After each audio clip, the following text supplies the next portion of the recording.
Hi there. So I've got something super exciting that I want to show people and share today, and it is this. I'm so excited about this. I can't help it. I know I seem a little bit crazy right now. I just got this in the mail in the last day or so, and I've just flicked through it. And this is the work of Associate Professor Juliet King. I was on a call with her and with over 200 other art therapists a few weeks back. It was the first introduction I've had to her work.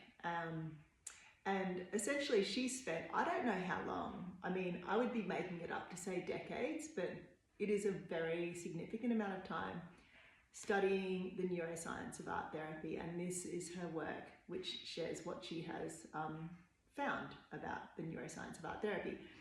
So it's looking at art therapy, trauma, and neuroscience. And to me, that is fascinating and incredibly interesting. And I think what I find, I'm just going to hold it here because, you know, just doing a little show and tell.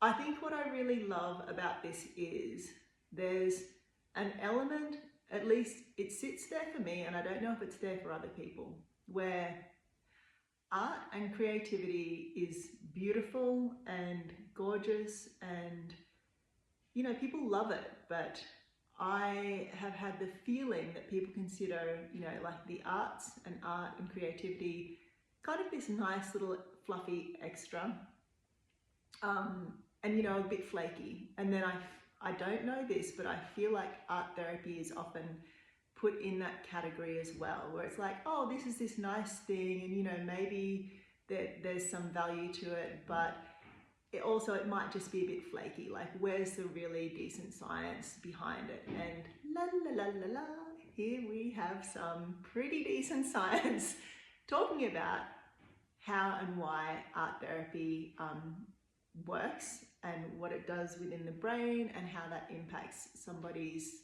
experience of overcoming trauma or healing from traumatic experiences. So for me, that is crazily exciting. There's elements that I will be learning and integrating from this work, and there's elements after flicking through it very quickly, which I'm super excited to find out are actually part of what I already learned in my art therapy master's training. So she talks in the beginning of the book about this thing called a person-centered approach, and that's something that we really focused and based our work on in our study.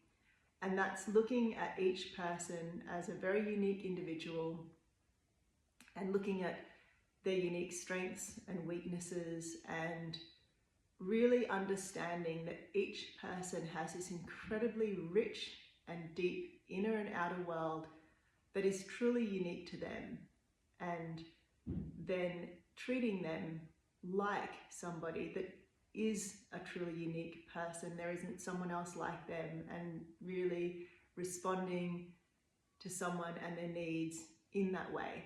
So I like that there's already that, you know, integrated. There's this other thing she talks about, which is that the most powerful therapeutic intervention is actually the relationship. And that's something that I wrote about also in my final paper, which was the relationship is the project. Not that a person or a client is a project, obviously, but what really matters in terms of art therapy is the relationship with the therapist. As far as I'm concerned, everything that happens, any kind of healing or resolving of something painful or difficult, comes within and through that relationship. She talks about the tactile and tangible qualities of art making and how they create sort of feelings of comfort and support and pleasure.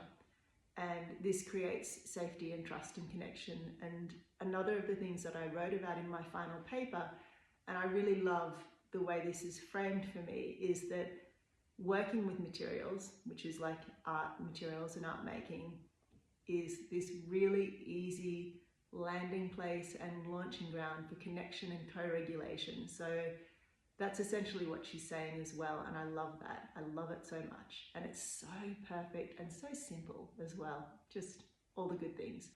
something else I'm really excited to learn about is learning about the neuroscience of art therapy and attachment trauma. So she's covering that in here, and I haven't got to that, and I am just ridiculously, like stupidly excited to get to that.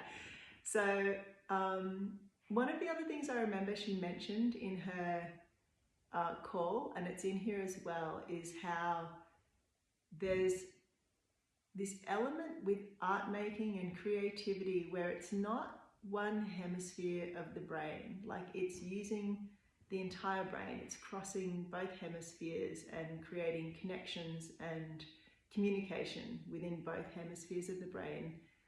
And that's massively important, because that's kind of what we're hoping for in our lives, is to get a sense of like a connection and a flow and a communication within ourselves, and then this flows out into our connection and communication with the world. So super exciting, so much more. I'm going to be making little updates from things I learned from here, and that's it for now. Bye.